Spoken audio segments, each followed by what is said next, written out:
So, last minute switches for Gold Lion into Oranos, that's much more like it, as he is known for being anti, much rather than actually any other gods. And well, to Oranos, as we have said, Green Sea Squash so far Loki, Themista Loki, and then I Magic Set and Canfor. So yeah, very interesting aggressive lineup from JSS, whereas from KeeN's we are seeing kinda half and half, even though Set could be considered an aggressive god as well. Definitely has that early aggression with the animals and whatnot, but let's see if that is going to be their game plan, or if he is going to be a bit booming, whereas his teammates are going to be basically buying him time, or exactly the strong economy. So GLHF, and we are starting with the first game of the Grand Finals of season 27 of RTS League's Age of Mythology Titans Clan League. Alright, so we are starting with players on right and left. You can see the division of the TCs in the middle seems to be kinda equalish, as we are seeing a lot of them at the bottom, but at the same time the ones at the top are much closer to the KeeN, so there's not going to be any kind of disadvantage in here. And right off the bat, we are seeing pretty decent micro with the Ox card from Themista, definitely easing some of the pain on the villagers that could have been inflicted by the Hippo. Otherwise, what's important about the map on Megalopolis is that you are actually starting with large gold mines, so that basically further supports the booming and kind of defensive playstyle in here. But well, you mustn't forget that if that gold runs out, you will definitely be forced to go, for example, at the back in here, or maybe even into the middle, to go for some extra resources. Decent hunt at the very back for Themista, so he's going to be happy about that, I would be thinking. Whereas in the front, he doesn't see much, as the only one scouting in there so far is Titu, locating a bit of extra gold and some berries in here, but otherwise, not much hunt in here. It seems like that everything is going to be a bit closer, like the chickens next to home base. Chickens for two, of course, and otherwise he's probably hoping to be having a bit of hunt in the darkness in here. I would definitely be expecting that. And same goes for Count, who is so far not having all that great map. So let's check out with this Ulfsak or other scaling on the balance patch if he's going to be having a bit of luck in here. So far, he doesn't seem to be lucky at all, so it's going to be probably a bit problematic start for him. And let's check. Finally, he at least finds the rhinos, which is definitely nice. And we're going to be checking for the opponents how the map is looking for them. So far, the same rhinos, a bit to the back, as we have also discovered one of the first relics on the map. Well, for cheaper myth units, that's definitely very nice. Those 10% can do a whole lot, and here we see actually both players using the same gold mine. Well, it's not really ideal, but it doesn't really matter at this early stage. Very nice giraffes in the forefront for Green Sea Squash, so that's definitely going to make... Oh, that's even better than I hoped for. Going to be making for a very interesting start for him, and that makes me think that the position is not all that great for JSS, as really, he's going to be forced to move for the rhinos quite soon, and he doesn't see anything else in here, just something at the back, unfortunately just berries, which are of course quite a lot slower, but a lot of gold in here, so if he can somehow secure this position in the early game, that's going to be a lot of resources for him into the later game. Better villager gold get rate, definitely very nice relic. And looking at the other players in here, as we are at 2 minutes and a half, so we should be seeing temples already coming up from the Prometheans, or other Prometheans to be the Oranos and such. And well, definitely very nice hunt at the left as well, as this guy is trying to convert this line, but unfortunately, yeah, that's a bit too late. So that was unfortunate kind of miscommunication, because Gold Lion killed a lion that actually Themista, or rather Magic, wanted for himself. Unfortunately, not really going to happen. I don't really think that this Oracle is seeing this hunt. He probably saw just about here. So maybe he just got a glimpse of the ass of this giraffe. That's probably what he could have seen in there. Another relic at the bottom. Oh well, cheaper walls and gates are definitely very nice, especially since Magic is right next to it. I'm thinking that he's going to be taking it for himself. And otherwise, at the back, a bit of berries as well. And a lot of gold on the left side, together with some extra hunt. So I'm thinking that there's going to be a lot of attempts by Magic, also looking at his home base, to wall this part of the map so that he has some pretty decent trade route in the later game, and this is going to be very important for him in there. So Temple for the Red, as he's almost ready to click into the next age, but that is actually kind of late advance if you have a look at this, because we are already at 4 minutes. He's not advancing yet, whereas Count has already clicked in. The Mista is already halfway in. So that's pretty much a standard for 30. Whereas Ptah come in 30%, halfway into Prometheus in here, and 42% into Forseti for Green Sea Squash. So definitely very fast advances, or rather faster advances. Oh, that's unlucky, 42. Faster advances for KeeNs, and well, quite nice scouting by iMagic, getting rid of the pesky Oracle from T2. Looking at something else, we are seeing a bit of scouting on the left side as Temista is wanting to have a look. A scout is just now getting the very important relic for Gold Caderate on the left, and we are seeing the vision where, I haven't actually seen where it cast it, at the bottom, it seemed like. So he was just having in here, and that means that he won't be really having any kind of luck so far with Shifting Sands. But I don't really think that that was something that he attempted all that much. I think that was just planned scouting to the bottom. And let's see how this is right now going to develop, as Shifting Sands just happened at the very top in here, and that was because of the spy quite nicely cast on Count von Count's villages that were hunting in here. Very important spot, because these giraffes are exactly what we're looking for with Count von Count, and unfortunately this is a pretty big problem, because Green Sea Squash is already on top of it as well, and that's really not ideal, especially combined with the later advance from T2, and overall JSS, yeah, definitely pretty bad, even though he still does have some chickens. And second TC is quite fastly, or rather quickly, being captured by iMagic, who is definitely going for the very heavy booming. And since the TC is in the middle of the map, right next to very interesting hunting here with the rhinos, this is going to be very important for the game overall, as this is really allowing him to control the route into Temista's base, and quite nicely. Going to be a bit of raiding by Temista as he is fishing to the left, basically a bit more to scouting actually. And some extra relics, cheaper myth units, and better human soldier pierce armor from Green Sea Squash. And since he is actually the Loki, well, that's going to be very important for him, as it will make his Hersirs all that much stronger. Gold Lion already going to be joining into the fun a bit into the future in here, as this zebra is just being punished for being alive. And there is already a bit more army from Gold Lion that was just Valord coming into base, but unfortunately a bit of extra Valord army from T2 is going to be putting a stop to that quite easily. Yeah, that was quite costly to get 100 lose this Turma. That was a hero. That's going to make a bit alive a bit easier for Temista, of course. But Temista is already in pretty deep trouble, because he's going to be joined by Green Sea Squash, who is getting rid of all the animals in here. Basically so that the hunt is not all that easy to get for Temista, as the decay is going to be coming into play very soon. And that means that this double army, or rather double army, basically just iMagic already having something from Barracks, X-Men, is going to be knocking on the door of his opponent very soon.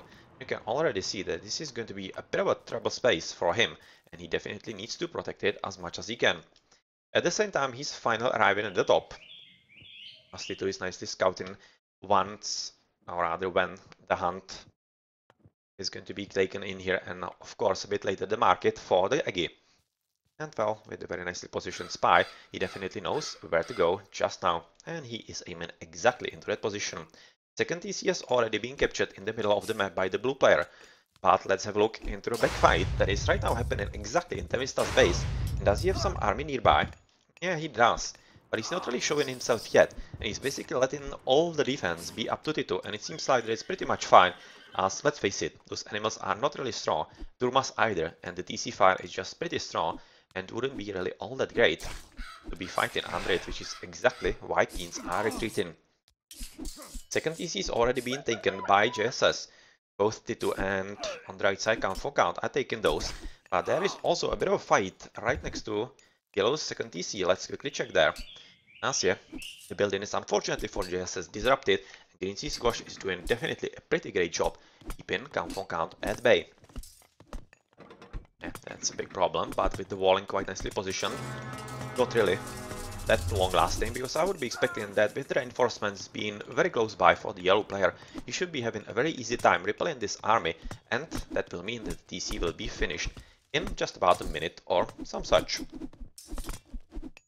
A lot of army being sent right from the bases, so I would be expecting that it's maybe about time to actually rebuild something around the middle of the map, that it doesn't really take the units all that long time to get to the battlefield. And well, second TC being captured by Temista, and it's going to be also advancing into the next age, it seems like, as he's already having the armory. So let's see if there's going to be Bragi looming on the horizon. Let's, for example, check on the right side, and I was about to look actually at the economy upgrades. Yeah, TC should just about now quite safe, as those guys in green are forced to be retreating a bit. But front TC, from Temista, just now being stolen by Magic, and oh well. KeeNs definitely did have a plan for this map, and that was very aggressive play by Magic, and it's so far paying off quite nicely, because this is most definitely coming up, and not even Titu is going to be able to stop this, which is a pretty big problem, with yet another TC being attempted at the back, but unfortunately, Titu's very nicely positioned Oracle just gave up what is happening in here, and Temista's units were exactly on the right spot. So yeah, that's going to be just 3 TCs, not 4. For Magic, which is definitely a setback for them, as the back TC is also being captured by Gold Lion.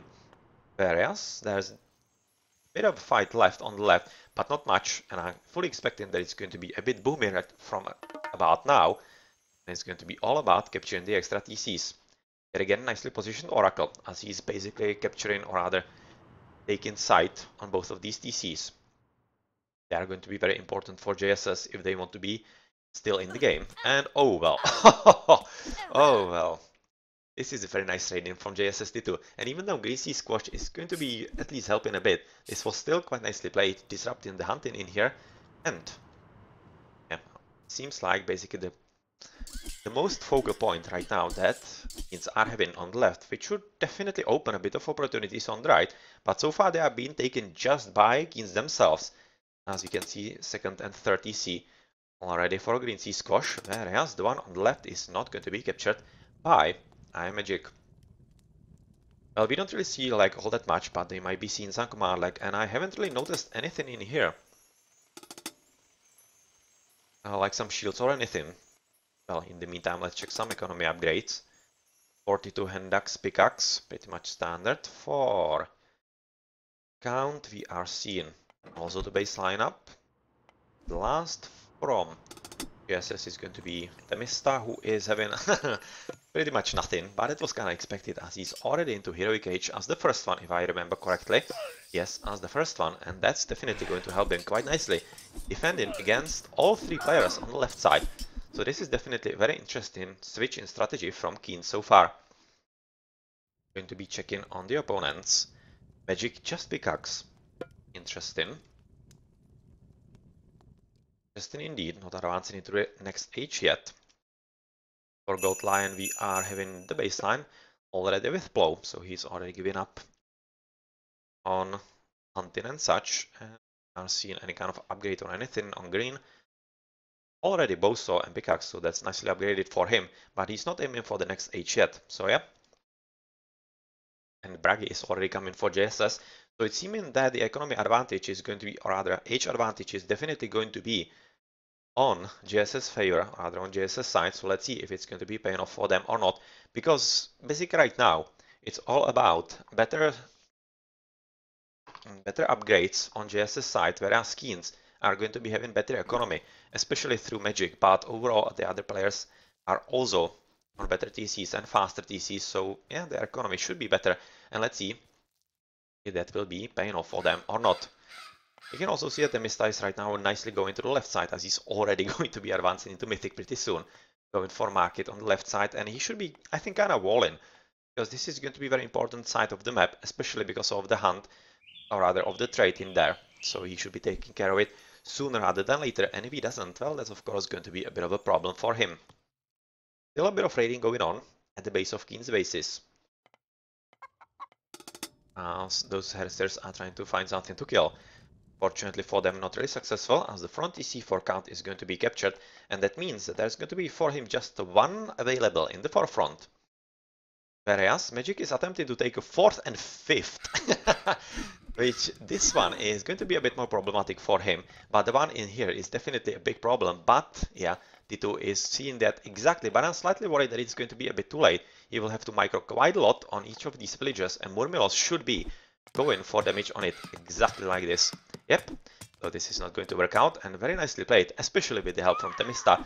So no 4th or 5th EC for Magic yet. only that village is in here. Definitely very nicely played in here by JSS. Very nice side build by Temista at the very back. So far, completely oblivious players from KeeN. Absolutely no idea that something like this is going on. And this is very nice idea because he's hoping that through that longhouse he will be able to control the back TC, maybe even steal it for himself. And I think that's going to be very important for the next game, as if he doesn't, 4 TC magic as an Eggy would be a pretty big problem for JSS to take care of. There's going to be a bit of a switch in the battlefield as green is joining, or rather is joining on the right side, as yellow is attempting to take a TC, and oh well, unfortunately he's going to be discovered by Green Sea Squash, who was having basically the same idea, but with Hersirs in here, and basically not really any kind of army from green, as all the army is in the forefront, and this is literally just one Ulsar. It's going to be very easy for Count to capture this TC, so he's going to be at 4, and basically doing something that Magic was attempting to do on the left, and so far is succeeding as well.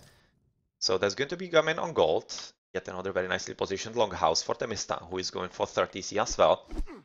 And there's a bit of an encounter in the middle, as we are seeing that, yeah, nobody's really going anywhere all that much, and Heroic 42 is coming in here as well. So the only one from KeeN to Heroic is Green Sea Squash, but I'm thinking that Magic shouldn't be really far behind. Yeah, he's already going into Neftis. And pretty nice raid in from Temista, so not any kind of easy gold for Magic at all on this map. Nicely played indeed. Let's check the battle on the right side, where there's a bit of an encounter between Green Sea Squash and Count for Count, and looking at the sheer numbers, and especially the composition with the throwing axemen, who are already mediums against the Hersirs, this is definitely a battle that the Green Sea Squash doesn't want to take. Well, a lot of TCs all around the map. I'm still seeing blue kinda just guarding and not really doing anything all that much, having army all around the place, but not really raiding all that much, which I think is a bit of a shame, as definitely that could be something that would be helping him quite nicely. In the meantime, there is up for Temista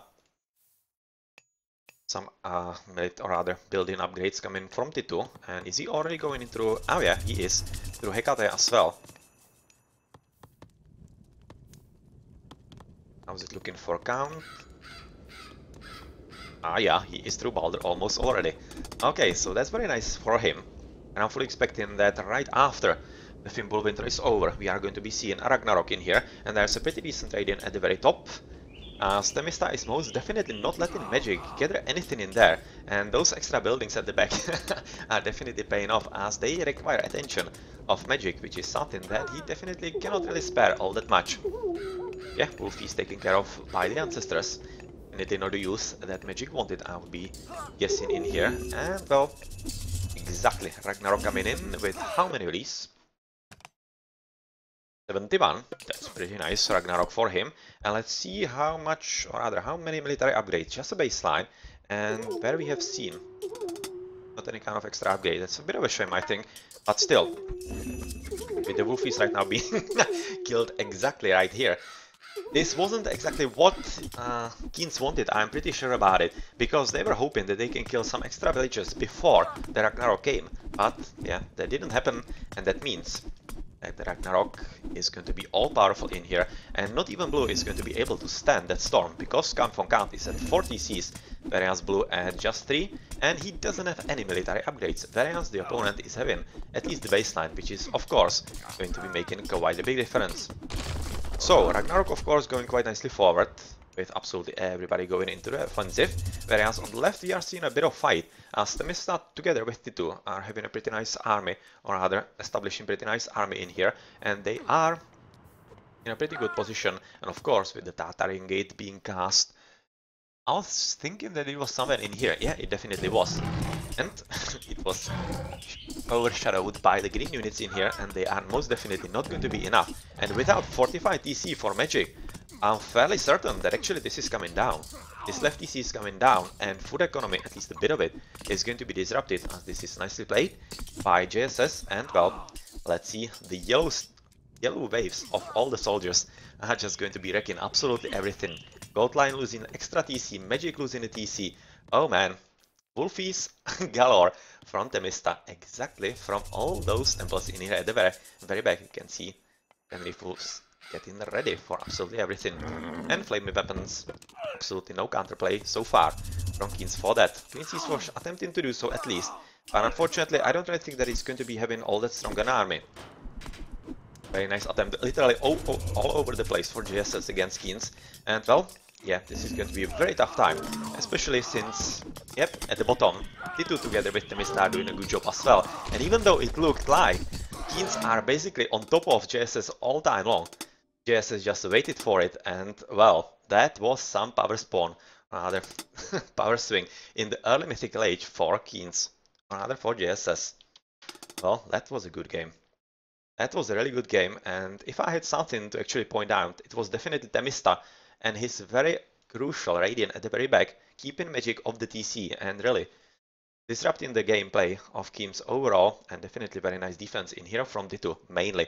And then very nice defense and then switching to Ragnarok from count. That was really nicely played indeed. So let's check the post game. T2 having the highest score in here and the best food and wood. Otherwise, Magic was of course the best boomed. And not to be expected. Not really any kind of interesting numbers, just that Magic was having military count 104, but KeeN just 45. But looking at what he was fighting as an Eggy, that's kinda understandable, so not really anything signaling bad performance or anything like that. But the low researches for how fast he was actually upgrading into the economy and booming, well, that probably could have been slightly better. Well, GG.